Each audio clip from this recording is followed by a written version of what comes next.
Assalomu alaykum aziz hamyurtlar. Moskvadan Toshkentga mana navbatdagi avtobusimiz Xudo xohlasa yurish arafasida mana kecha kuni bir hafta oldin. Qaysi kuni ketib o'tishim? Necha kunda borib keldingiz? Assalomu alaykum. Avvalambor birinchi va'dingizni so'rashaylik.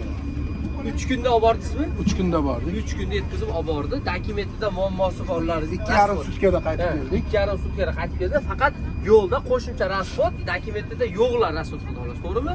Boshqa hech qanaqa rasxod qilinmadimi? Akalar, ukalar, mana ko'pincha aytyapmiz, dokumentida muammosi borlar, rasxod qilasizlar desam tushunmayapti. Nima uchun rasxod qilaman? Registratsiyangiz prasrochka bo'lganmi? Immigratsiya kartangiz yo'qotilinganmi yoki patent olmaganmisiz? Shu insonlar rasxod qiladi.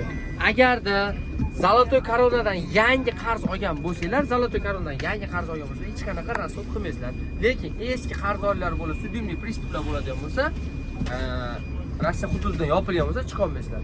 Hozirda mana Moskvadan Toshkentga avtobuslarimiz ketmoqda. Kimlarga shunday komfortabilni avtobuslar ketmoqchi bo'lsa, ishonchli nomerlar ekranda turibdi. Avtobusning ichki holatini ko'rib turibdi. Avtobusimiz уже полностью bo'ldi, ketish arafasida. Ketmoqchi bo'lganlar bemalol bog'laninglar WhatsApp, Telegram orqali.